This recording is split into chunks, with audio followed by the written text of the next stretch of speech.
Boa noite a todos. Sejam todos bem-vindos à comunidade Espírita Ramatiz.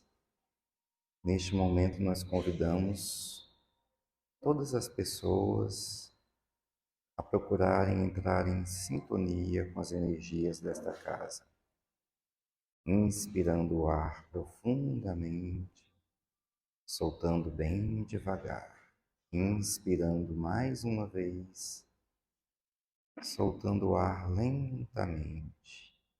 O exercício da respiração é uma instrumentalidade que nos auxilia a aquietar o espírito, acalmar o coração, serenar a alma, para que nós possamos conseguir estabelecer uma conexão com as energias do templo.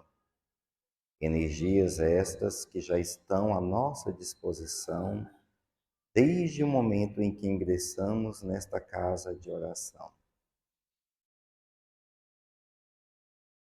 Ao estabelecermos essa ponte energética entre nosso coração e a espiritualidade, nós rogamos aos mentores da Casa Ramatiz a permissão para iniciarmos mais uma palestra pública da noite de hoje, rogando ao nosso Senhor Jesus Cristo que esteja conosco hoje e sempre, e a nossa Mãe Maria Santíssima, que estenda sobre nós o seu manto de amor e de acolhimento. E rogamos, acima de tudo, Deus ilumine a nossa consciência para que santificado seja nosso espírito algum dia. Que assim seja. E hoje nós vamos falar de um tema que traz muitas pessoas à casa espírita: a reencarnação. Para mim foi tão fácil entender essa ideia há muitos anos, quando eu acho que eu tinha, sei lá, 14, 15 anos. Foi fácil, não foi difícil compreender essa ideia da reencarnação. E para algumas pessoas, quando a gente conversa assim, sem compromisso, aquela conversinha assim de ponto de ônibus, sabe?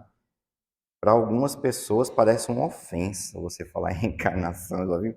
Não, assim, parece coisa do capeta, reencarnação. Né? Reencarnação é só uma ideia de que você pode ter muitas vidas e não só uma. Para que tanto se sentir tão ofendido com isso, né? Mas a gente comentou aqui na terça, sem ser a passada, na outra, nós tivemos uma palestra aqui, a gente comentou sobre as crenças limitadoras. Então aí eu dei o exemplo do cavalo, né? Se a gente pegar uma cadeira dessa aqui, ó, colocar ela bem aqui, cadeira. Quem tem cavalo, quem mexe com cavalo aqui? Quem já mexeu com cavalo? Alguém? Ninguém? Ah, então sabe o que eu estou falando. Quem já mexeu com cavalo sabe. Você põe uma cadeira aqui, ó, pega a rédea do cavalo e amarra aqui na perna da cadeira. Se nada incomodar o bicho, ele fica paradinho aqui o dia inteiro, não fica? E sabe por que ele fica quietinho aqui o dia inteiro? Porque ele acredita que ele está preso. Assim somos nós. Do mesmo jeito somos nós, entendeu? Quando nós acreditamos em alguma coisa que nos prende, é o que a gente chama, nós espíritas, de crenças limitadoras. A gente é limitado pela crença. Aí tem alguns filósofos, tipo Platão lá, né? O mito da caverna, que ele traz esses conceitos, né? Se a pessoa passar lá o tempo todo, a vida toda no fundo de uma caverna, vendo só a imagem das sombras que se passa ali, ó, tem uma luz lá fora e as sombras se projetam como numa tela. A pessoa acredita que aquilo ali é a vida real, mas a vida real está fora da caverna, né? Aquilo ali é só uma projeção, é só uma sombra. Então, nós temos diversas crenças limitadoras. Aí eu vou dar exemplo de algumas que são banais, né? Tem gente que fala assim, nossa, eu só vou ser feliz depois de casar. Casa para você ver uma coisa. É. Ah, eu só vou ser feliz depois que eu tiver um bom emprego. Experimenta. Que eu tô tendo um bom emprego já há alguns anos, e o negócio, né? Não, eu só vou ser feliz depois que eu tiver 3, 4 filhos. Bota o menino no mundo pra você ver uma coisa. Entendeu? Então, é só um exemplo de como a gente cresce arraigado a algumas crenças que são limitadoras. Então, como é que é o treinamento dos atletas?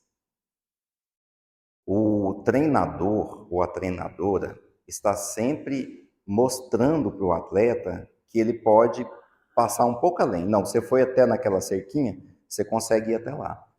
Se ele não vencer aquela crença de que ele só consegue ir até ali, ele nunca vai passar da linha. Ele só passa quando ele acredita que ele consegue. Então, para nós, acreditar na reencarnação, para nós que temos essa tendência natural à espiritualidade, é muito fácil, é um conceito fácil. Talvez porque já tenhamos evoluído o suficiente para não nos deixarmos prender em determinadas crenças. Então, eu brinco muito que eu mudo muito facilmente de ideia. Sim, porque isso é sinal de inteligência. Quando a pessoa fala assim, eu não mudo de ideia de jeito nenhum, isso é sinal de pouca inteligência. Porque se alguém te mostra evidências de que você está errado, qualquer pessoa inteligente fala assim, ah, é mesmo, uai, então né, tá certo. Então, se alguém me provar que o que eu acredito está equivocado, eu mudo de ideia. Facinho, facinho. Simples como a luz do dia, assim. Né? Porque tudo na história da humanidade mudou de ideia. Ou vocês acham que a crença dos romanos prevalece até hoje? A crença em Zeus, em Afrodite, nos deuses, ou mudou? Mudou ou não mudou? Ah, mudou. Uhum, pois é. Durante a Idade Média, quando não sei se foi um vírus ou foi uma bactéria pulmonar, devastou a terra, né? Então morreu muita gente, a peste negra, acreditava-se que era feitiço, castigo de Deus. Aí depois a ciência falou, não, era uma bactéria para o qual não tinha remédio, que nem a Covid. É a mesma coisa, né? A Covid foi nos tempos modernos. A gente ainda, graças às ciências, né, nós conseguimos algum socorro a tempo, né? Mas é a mesma coisa.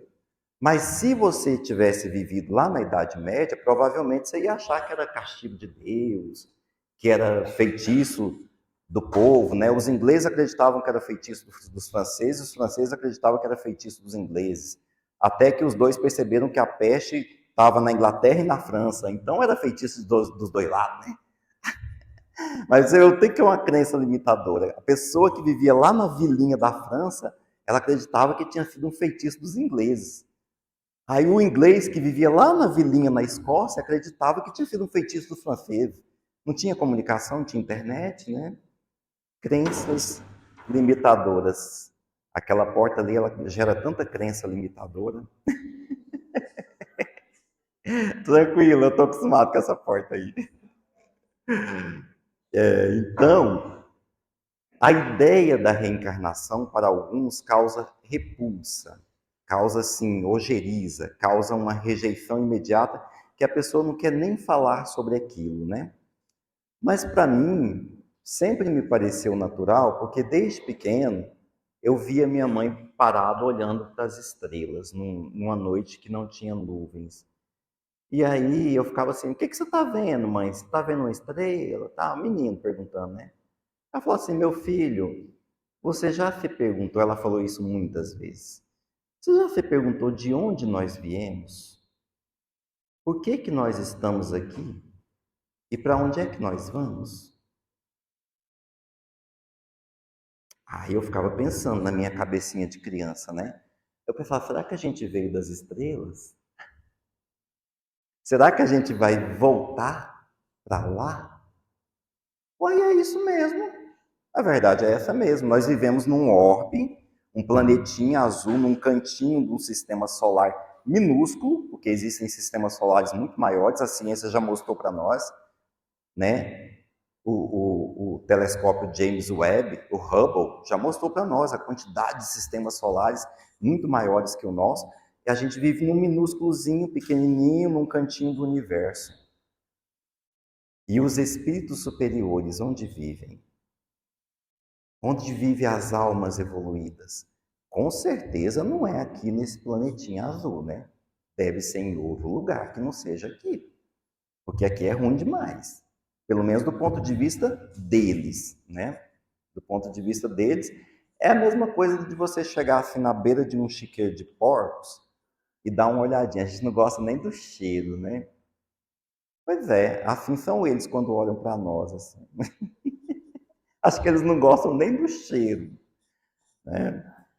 Vocês sabiam que o ser humano ele tem um odor terrível? E é por isso que a gente faz de tudo para esconder o odor. A gente usa perfume, maquiagem, toma banho todo dia, né? Aliás, tomar banho todo dia é coisa de índio. Porque os portugueses, os europeus aprenderam a tomar banho todo dia com índio aqui no Brasil. Porque lá na Europa, até hoje, não se toma banho todo dia. Eu tenho uma amiga morando lá e falou assim, nossa senhora, dá uma preguiça de namorar esse povo. Isso é ela falando, né? Não sei se é verdade, não. Mas o costume de tomar banho todo dia é dos nativos aqui, da América do Sul, né? Porque aqui é tropical, é quente, então é natural que os índios fossem ao rio diversas vezes por dia tomar banho, até pelo calor excessivo, né? E aí nós, descendentes dos europeus, aprendemos esse hábito de tomar banho todo dia. Quer dizer, a maioria de nós, né? Nem todos. Não, mas eu quero crer que a maioria, né?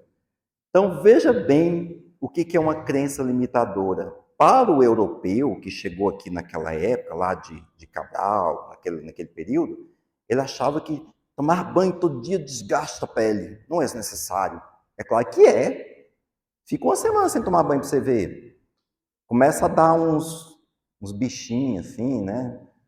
Então, eu lembro que o rei Luís XIV, isso é fato, o rei Luís XIV é aquele da França, totalitário, autoritário, né, que dizia, o Estado sou eu, l'état c'est moi. Ele não tomava banho, né? Ele viveu anos sem tomar banho. E o nosso rei de Portugal, que veio ao Brasil, né, também não tomava, aquele que veio fugido. Quem foi o rei de Portugal que veio fugir do Brasil com a família real toda? Hein? Dom João VI. Aí os médicos tinham tanto pavor de sua majestade, porque qualquer coisa que você falasse ali, seu pescoço podia rolar, né? Falaram assim, olha, vossa majestade precisa de um medicamento especial, em contato com a natureza. Então vos recomendo a vossa majestade banhos de mar. Aí pegavam aquele homem, 4 escravos, dentro de uma rede, e levavam lá na Baía de Guanabara lá e mergulhava ele na água. Para tomar banho.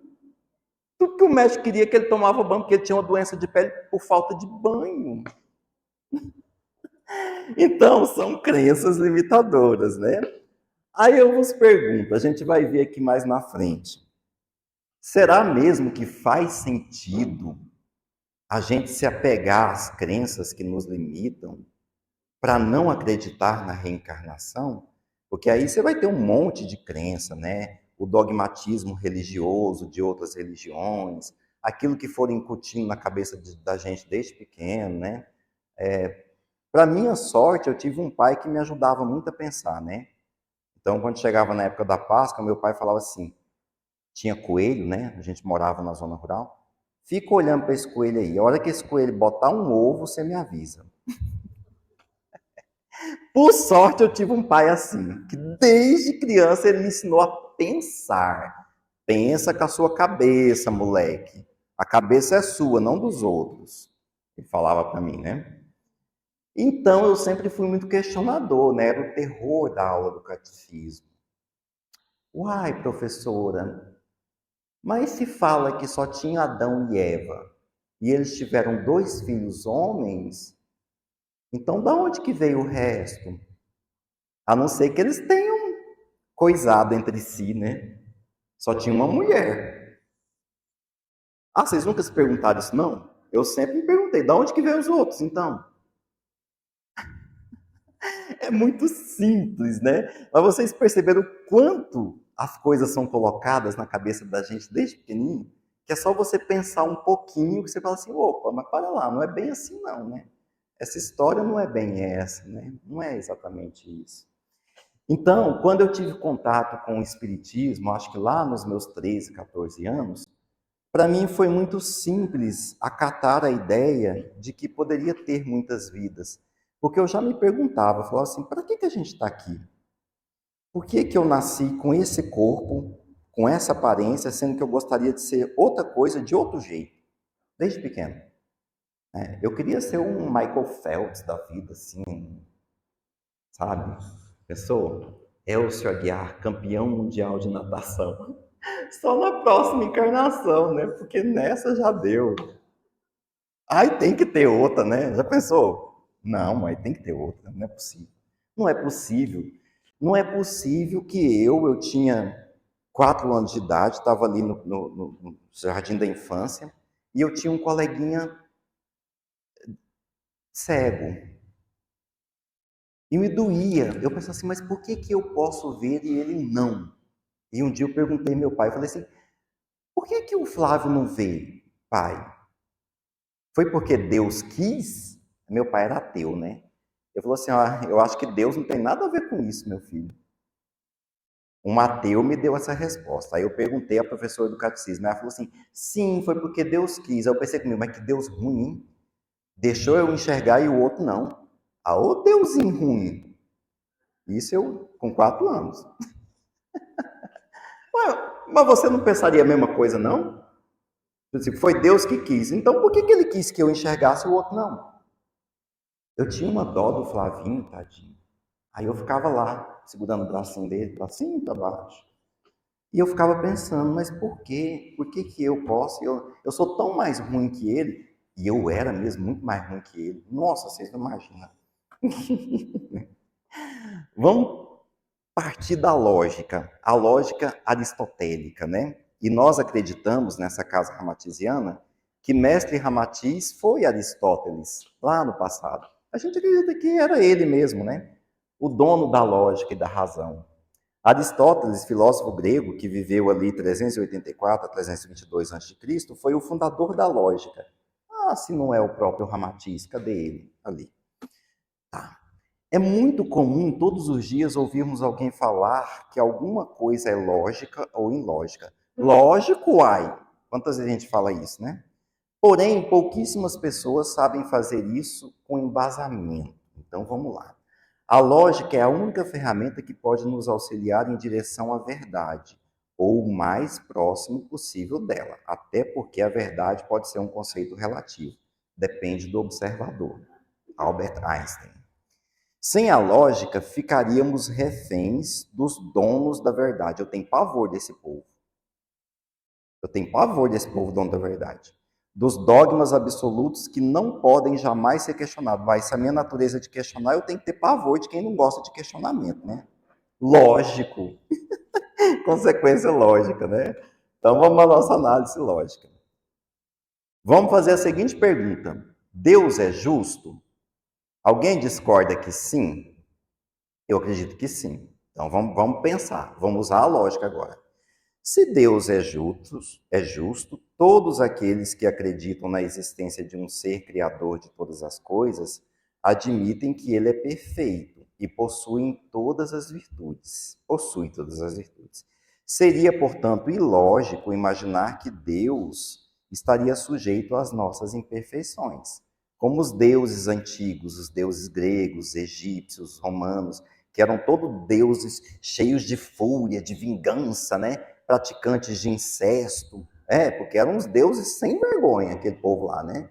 Eles não tinham vergonha de nada mesmo, assim, podia tudo, né? Mas o nosso Deus, o Deus que nós acreditamos, o único, esse nós acreditamos que ele é justo, que ele é perfeito.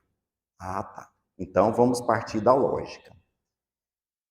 Portanto, se Deus é perfeito e acima de tudo é justo, vamos pensar o seguinte: justiça é a virtude de dar a cada um aquilo que é seu. Está lá no dicionário aberto. Então, premissa 1, Deus é justo, porque ele é perfeito. Se ele fosse imperfeito, ele não seria justo. Premissa 2, vamos lá. Seria justo impor o sofrimento a alguém sem que este tenha merecido tal sofrimento? Não. Lógica, né? Tal ação vai ao encontro do próprio conceito de justiça visto acima.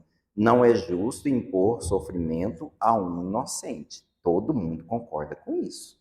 Conclusão: Deus não pode ser justo e cometer injustiça ao mesmo tempo. É um contrassenso. Se Deus existe apenas, se existisse apenas uma vida, então Deus nos pareceria muito injusto. Porque Deus estaria impondo a alguns, desde o nascimento, sofrimentos terríveis, sem que os mesmos tenham merecido. Deus estaria, portanto, sendo injusto. Aí a gente olha aquela cena ali e fica pensando, né? Como explicar o caso de pessoas que, mesmo tendo sido boas durante toda a vida, são surpreendidas com doenças terríveis, com dores pavorosas, ou às vezes desde o nascimento? Vai lá na Vila São Contolengo, em Trindade. É desde o nascimento, né? E aí a gente fica pensando, mas e aí? Enquanto outras pessoas, por toda a vida sem conhecer, passam a vida toda sem conhecer qualquer infortúnio. A gente diria que é sorte, azar. E vocês já viram que tem gente ruim, mas cai de moto, bate o carro e não acontece nada. Já viram isso? Bêbado, bate, causa um rebuliço no trânsito, depois ele sai andando do carro, né? Já viram isso? Aí a gente fica pensando assim, mas como é que pode? Aí vai o seu João, que vive na igreja, que ora todo dia, que ajoelha no milho, que é certinho dentro de casa, vem uma moto e bota ele na cadeira de roda pro resto da vida. Mas como é que pode? O seu João sempre foi bonzinho. E aquele bêbado ali do fim da rua já teve 30 acidentes, não acontece nada com o homem. Como é que pode um negócio desse? Vocês nunca se perguntaram, não? Todo mundo se pergunta isso. Quem disser que não está sendo hipócrita, mas todo mundo pergunta, né? Todo mundo faz esse teste mental de pensar assim: nossa, mas logo fulana, meu Deus do céu, tem um pai tão ruim, a menina que vai parar no hospital? Essa semana eu escutei isso. Essa semana eu escutei João Pedro falou assim: nossa, mas a menina tão boazinha, com aquele pai ruim dela, ela que foi para o hospital? Pois é, vai entender, né? Vamos entender. Se nós fôssemos criados por Deus no momento do nascimento e não existisse vidas anteriores, qual seria o critério que o Criador usaria para escolher quem seria saudável e para quem seria doente? Que critério é esse que Deus usou? E esse critério seria justo? A única explicação, então, seria sorte ou azar. Não haveria uma explicação mais coerente. Seria um absurdo, né? Com certeza. A doutrina da reencarnação é a única que oferece uma explicação lógica ao conceito do que é mais justo. Portanto, Deus determinou aos espíritos a necessidade da reencarnação para alcançar a perfeição. Isso está lá no Livro dos Espíritos.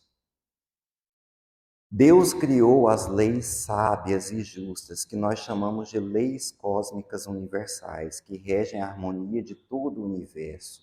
Dentre as leis, podemos destacar 3 delas, as mais importantes. Quais são elas? A lei da evolução, Charles Darwin confirma. A lei do livre-arbítrio, sim, o cavalo pode jogar aquela cadeira longe, assim como nós, a partir do momento que nós acreditamos que somos capazes. Então, nós temos, sim, o poder da escolha. Eu posso escolher o que eu quero viver e o que eu não quero viver. Lei do livre-arbítrio. Lei de causa e efeito. Ah, tá. Então, eu posso escolher meter a mão nesse livro e tacar fogo nele aqui. Não posso? Eu sou livre para fazer isso. Mas tem consequência, não tem? Qual que é? Pagar o livro para a livraria.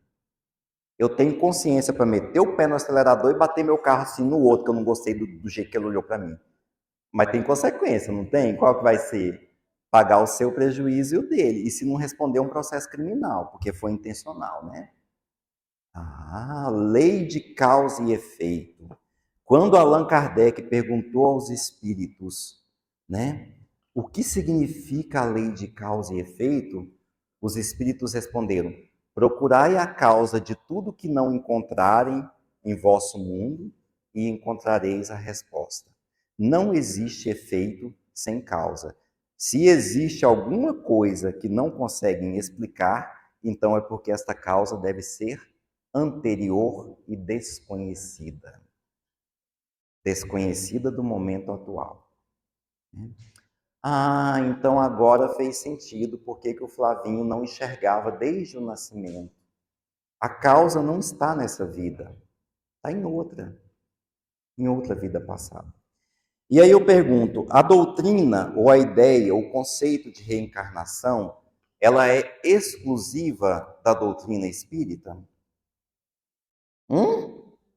Ou essa ideia de reencarnação já existe desde a antiguidade? A ideia da reencarnação existe desde a antiguidade, desde os tempos antigos. Inclusive, algumas religiões orientais são baseadas na reencarnação. Por exemplo, uma das maiores, o budismo, né? E tem várias outras no Oriente que acreditam na reencarnação em vidas pretéritas. Religiões originárias do continente africano, quase todas acreditam na reencarnação, que a pessoa tem diversas vidas e se comunicam com os espíritos. Religiões entre os silvícolas, indígenas naturais da América do Sul, todos acreditam na comunicação com os que partiram. Eles chamam de antepassados, né? E vários deles acreditam que os antepassados voltam. Aí tem diversos tipos, volta na forma de águia, de lobo, ou às vezes de gente mesmo. Mas eles acreditam que voltam. Então, essa crença permeia diversos povos. Não é uma exclusividade do Espiritismo. Aliás, o Espiritismo, na forma como nós o conhecemos, surgiu na França, nos anos de 1850, quando Allan Kardec decidiu investigar os fenômenos que estavam acontecendo em Paris, nos salões de Paris. Por isso, quando vos perguntarem, a sua religião é afrodescendente? Aí você fala assim, não, a minha religião surgiu em Paris, em 1850. Que aí você deixa a outra pessoa sem graça, né? Não que a nossa doutrina espírita seja melhor do que as religiões originárias do continente africano, nem de longe. Nem melhor nem pior, apenas diferente. Quanto à origem, inclusive, né? Então, sim, diversos povos, ao longo de muitos e muitos milênios, sempre acreditaram que poderia existir uma outra vida. E aí cada um deu uma significação especial para isso. Os egípcios deram uma significação, os incas, astecas, maias, que eram povos, civilizações pré-colombianas muito desenvolvidas nas Américas, também tinham concepções em diferentes níveis sobre essa ideia da sobrevivência do espírito, né? E do retorno do espírito à matéria. Agora, é claro, se a gente pensar assim, pela lógica, então tudo que eu fizer hoje poderá repercutir amanhã? Sim, assim como você decidisse se casa ou não. Né? Eu vou dar um exemplo da minha mãe. A minha mãe estava prometida, era o quê? Anos 40, né? Estava prometida porque o casamento de forma amorosa, que você escolhe com quem você quer viver, isso é hoje. Antigamente era assim? Nunca foi. Nunca. Até os reis e rainhas se casavam obrigados por acordo político, por acordo entre os estados, entre os países, mas ninguém tinha amor por nada, não. Tinha amor ao acordo, né? Ao contrato. Hoje em dia que a gente tem a bênção de escolher, né? E como a gente escolhe errado. Né? Mas vai pelejando, né? Escolhe, tenta, não deu, tenta de novo, né? E vida que segue. Graças a Deus, hoje somos livres. O direito de amar, ele é recente. Né? Então, a minha mãe, ela teve 3 noivos escolhidos, ela não escolheu nenhum. O que ela escolheu foi o meu pai.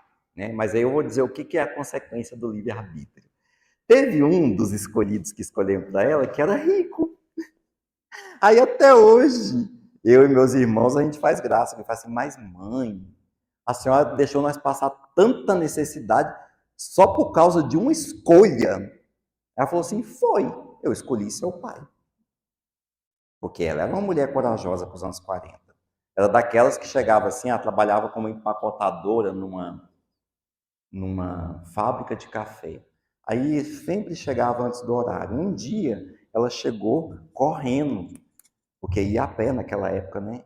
Aí a patroa olhou para ela e falou assim: ah, muito bonito, 5 minutos atrasada, não é, dona Helena? Ela falou assim: não, bem, eu não vim trabalhar, eu vim só comunicar que eu estou em outro trabalho. Então, sim, minha mãe era dessas, né? Ela era dessas mesmo. Isso ela tinha o quê? 17 anos, né?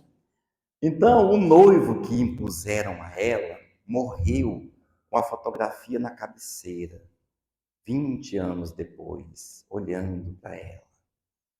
Mas ela pegou aquela aliança e colocou em cima da mesa e disse: não, eu vou me casar com quem eu quiser. Isso, assim, foi um horror na família. Minha avó quis morrer, deserdou, acabou, botou para fora, vai morar com quem você quiser, e aquela coisarada toda que vocês conhecem, né? Pois ela foi mesmo. E trabalhou, e conheceu meu pai numa colheita de algodão lá no interior de São Paulo, e foi viver com meu pai, pobre e lascado. Mas foi quem ela escolheu, escolha. A lei de causa e efeito, né? Se ela não escolheu o rico, qual foi o efeito? Viver na pobreza, né? Lei de causa e efeito, né? Então, é um exemplo simples, é o que eu escolho. Se a escolha dela fosse diferente, escolhesse o rico, eu não digo que ele seria um mau marido, não, porque ele morreu com a fotinha dela lá do lado, apaixonado, 20 anos depois, né? Mas ninguém conhece as pessoas até conviver com elas. Você quer conhecer uma pessoa? Eu te dou esse conselho. Não casa antes de viajar, não, gente. Viaja primeiro. É o conselho que eu dou. Eu sempre fiz esse teste e deu certo. A hora que você acorda com a pessoa, sem escovar dentes, descabelada ali, a hora que você tem que escolher o menu do cardápio, né? A hora que você tem que dividir a conta, aí comendo sal junto, aí é que você vai saber como é que é, de verdade. Porque quando tá namorando é tudo bonitinho, né? A pessoa faz um teatro para encontrar você lá, é óbvio que vai parecer tudo bonito, não vai parecer feiura nenhuma, né? Então, é claro, viaja primeiro, depois você casa, viu? Então, nada garante que seria, mas vamos supor que ela tivesse escolhido ele. Poderia todos nós termos vivido a riqueza, mas eu poderia ter tido um destino totalmente diferente, né? Eu poderia ter nascido num berço de ouro, ter me acomodado com a situação. Eu poderia não ter me esforçado para estudar como eu me esforçava ali, 3 horas da tarde, em cima de um livro de inglês que meu pai pegou no lixo, né?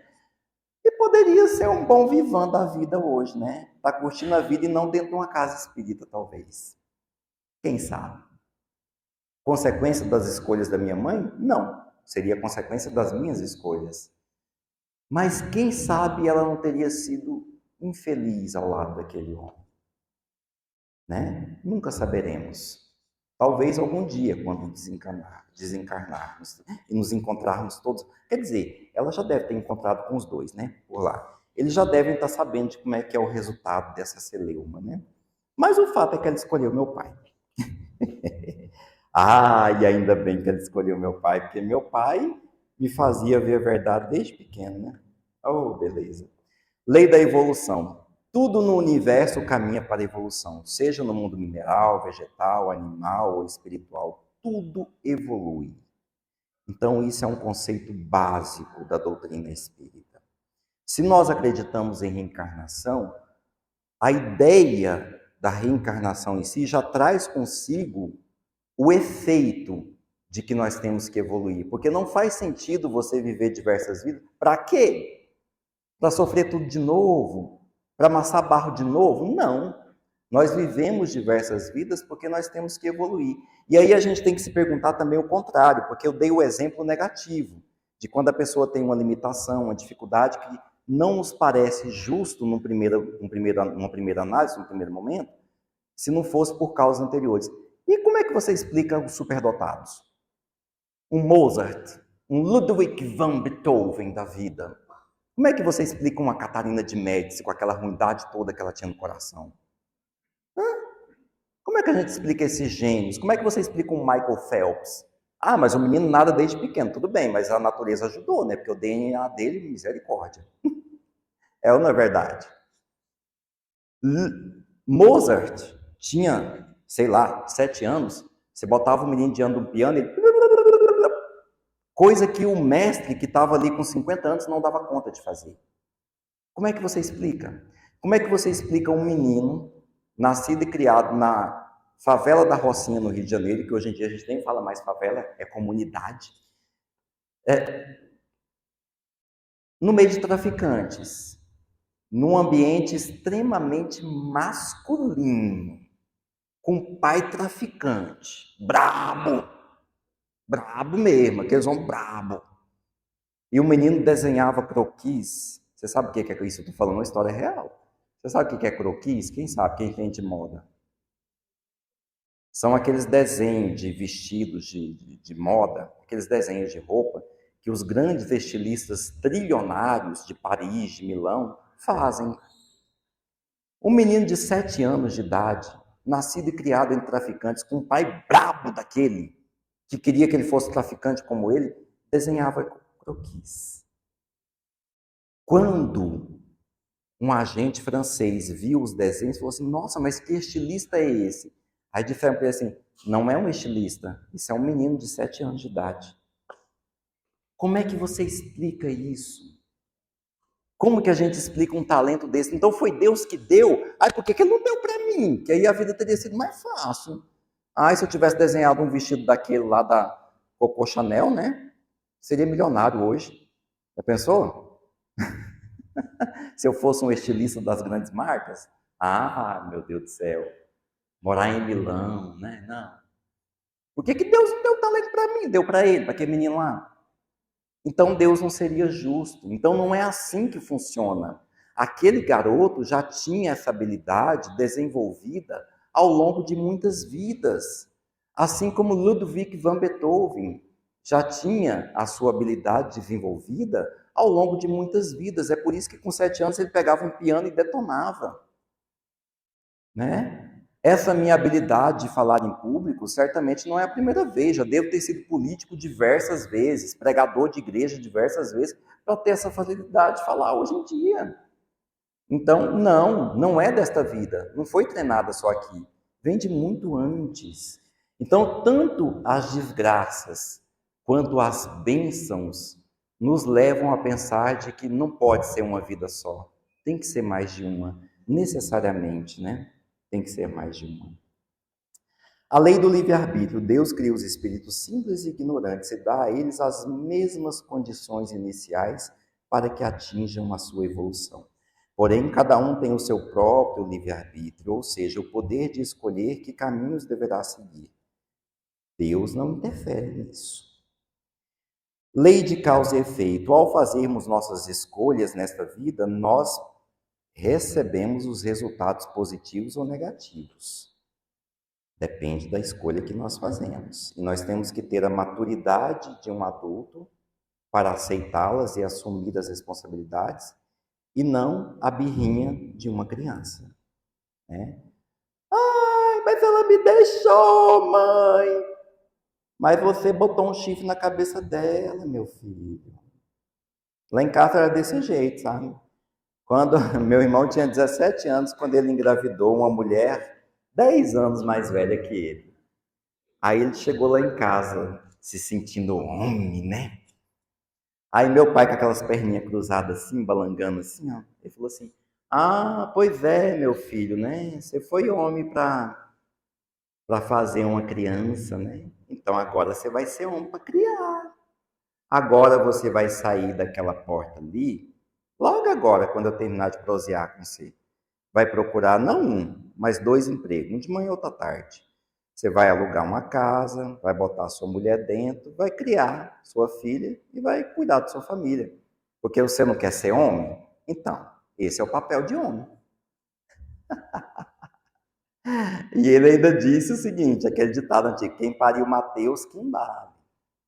E foi assim. E com 17 anos ele saiu de casa, ele arrumou 2 empregos, ele alugou uma casa e ele tem orgulho disso até hoje. E ainda joga na cara da gente, né? Então lá em casa era desse jeito. Toda a vida foi assim. Você tinha que assumir a responsabilidade pelas suas escolhas, né? Ah, mas fulano me deixou. Pois é, mas você pulou a cerca antes? Pulou, então foi uma consequência, né, meu filho? Agora você tem que conviver com isso. Conviva com isso, né? Aliás, Deus nunca pune ninguém. Nós mesmos é que nos punimos. É claro, eu vou lá, meto o chifre na mulher, depois ela me deixa, aí eu sofro. Mas eu que estou me punindo, não é Deus não, entendeu? É lei de causa e efeito. É a lei de causa e efeito. Consequência da minha escolha, né? A Terra é como uma grande escola na qual os alunos podem escolher estudar e passar de ano, ou então estudar e repetir o ano. Cada vida nossa é como um ano letivo. Então nós podemos sim fazer nossas escolhas, desde que tenhamos a consciência de que isso nos trará consequências, efeitos, que podem ser bons ou podem ser ruins. Então, assim se explica de forma bastante coerente a situação das pessoas que já iniciaram sob condições difíceis. Vivenciamos agora o resultado de tudo aquilo que fomos em vidas passadas. Simples. E continuaremos nossa evolução nos planos espirituais mais elevados. Essa é a ideia. Então nós sempre colheremos o resultado. A semeadura é livre, mas a colheita o quê? A semeadura é livre, mas a colheita é obrigatória. Nós sempre temos que ter consciência disso. A nossa escolha determinará o nosso futuro. E nós temos que ser suficientemente humanos, coerentes, para assumir o resultado das nossas escolhas, quaisquer que sejam, boas ou ruins. O importante para a evolução é que nós tenhamos maturidade para assumir esses resultados. Sim, eu errei, mas pretendo não errar mais. Sim, é verdade, eu tropecei, mas eu levantei e continuo. Sim, é claro que eu poderia ter feito melhor. Sim, eu poderia ter feito outra escolha, mas eu estou tranquilo com isso, eu farei uma escolha melhor hoje. Embora ninguém possa voltar atrás e fazer um novo começo, qualquer um pode começar agora mesmo e fazer um novo fim. E quem disse isso foi Chico Xavier, nosso amado irmão. Neste momento, então, nós vamos convidar a todos para nós meditarmos. Enquanto nós olhamos para aquele telão de águas fluindo livremente, as águas são uma metáfora da nossa alma. Assim como as águas fluem livremente, contornam os obstáculos e alcançam o seu propósito, o seu destino, nós, igualmente, somos almas livres e independentes, que também somos capazes de contornar os obstáculos e alcançar o nosso destino, o destino que nós desejamos e que nós construiremos para nós, que construímos hoje, construímos ontem e construiremos amanhã. Seguimos construtores. Neste momento, então, nós vamos olhar para aquela água fluindo e vamos nos imaginar flutuando. Alguns de nós vão tocar nas águas. Nós podemos nos sentar nas cachoeiras, nas bacias, e nós vamos sentir a brisa e o frescor da água. As águas que levam embora todas as nossas dores, incertezas, dúvidas, impurezas. As águas que lavam nosso espírito e trazem a renovação, a sensação de recomeço, a sensação de que sim, nós podemos. Enquanto isso, nós vamos receber o passe dos nossos irmãos médiuns. O passe que é essa transfusão de energias. Vamos deixar nossos ombros, pernas tranquilos, nosso corpo relaxado, enquanto os irmãos fazem o passe. Ao recebermos essa comunhão de energias, nós nos imaginamos lá naquela cachoeira, recebendo do alto, fluindo de Deus, as energias sagradas que nos renovam, nos motivam e nos falam ao espírito. Nos falam tudo aquilo que construímos até hoje, nos falam tudo aquilo que podemos construir a partir do hoje, a partir do agora.